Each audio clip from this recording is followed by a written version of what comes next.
एका अपघातामधील मृत व्यक्तीच्या कुटुंबाला मंजूर झालेली नुकसान भरपाई देण्यासाठी टाळाटाळ करणाऱ्या कोल्हापुरातील दी ओरिएंटल इन्शुरन्स कंपनीला न्यायालयानं दणका दिलाय।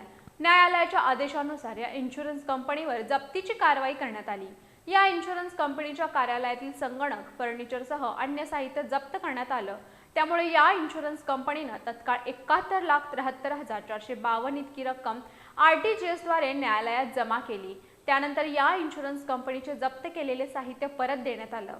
कोल्हापुरातील नामांकित वकील ॲडव्होकेट CB कोरे रेंदाळकर यांनी एका कुटुंबाला न्याय मिळवून दिल्यानं त्यांच्याबद्दल कृतज्ञता व्यक्त होतीये।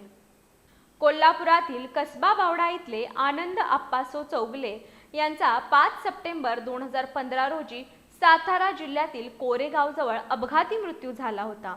त्यामुळे या अपघाताच्या मृत्यूची नुकसान भरपाई मिळावी यासाठी आनंद चौगले यांच्या पत्नी विद्या चौगले यांनी कोल्हापुरातील प्रख्यात नामांकित वकील ॲडव्होकेट CB कोरे रेंदाळकर यांच्या वतीनं कोल्हापूर जिल्हा सत्र न्यायालयात दावा दाखल केला होता।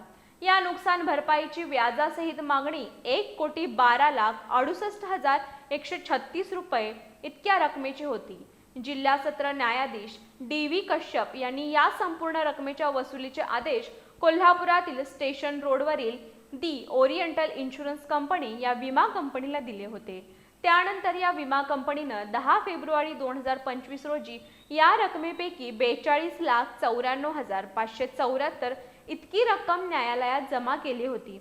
मात्र राहिलेली 71,73,452 रुपयांची रक्कम जमा करण्यासाठी या विमा कंपनीनं 1 वर्षभर टाळाटाळ केली होती।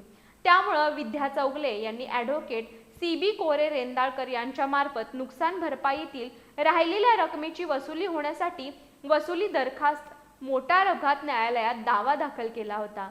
या दरम्यान ॲडव्होकेट CB कोरे रेंदाळकर यांनी न्यायालयात मांडलेले सबळ पुरावे आणि केलेला महत्त्वपूर्ण युक्तिवाद ग्राह्य मानून जिल्हा सत्र न्यायाधीश DV कश्यप यांनी या प्रकरणी दी ओरिएंटल इन्शुरन्स कंपनीची जंगम मालमत्ता जप्त करून 71,73,452 इतकी रक्कम वसूल करण्याचे आदेश दिले होते। त्यानुसार कोर्ट बेलीफ मार्फत या आदेशाची अंमलबजावणी करण्यात आली। त्यानुसार स्टेशन रोडवरील दी ओरिएंटल इन्शुरन्स कंपनी या विमा कंपनीच्या कार्यालयातील सर्व संगणक, टेबल, खुर्च्या, कपाटं असं साहित्य जप्त करून वाहनांमध्ये भरण्यात आलं। त्यानंतर रात्री या विमा कंपनीच्या वरिष्ठ अधिकाऱ्यांनी आणि कंपनीनं वॉरंटची 71,73,452 इतकी रक्कम जिल्हा सत्र न्यायालयाच्या खात्यावर RTGS द्वारे जमा केली। याबाबतची खात्री कोर्ट बेलीफ आणि विद्या चौगले यांना देऊन जप्त केलेलं कंपनीचं सर्व साहित्य परत या विमा कंपनीनं ताब्यात घेतलं। या थकीत रकमेची वसुली करून देण्यासाठी ॲडव्होकेट CB कोरे रेंदाळकर यांनी विशेष परिश्रम घेतले। ही प्रलंबित वसुली करून देऊन त्यांनी एका अपघातग्रस्त कुटुंबाला न्याय मिळवून दिलाय। त्यांच्याविषयी कृतज्ञता व्यक्त होतीये।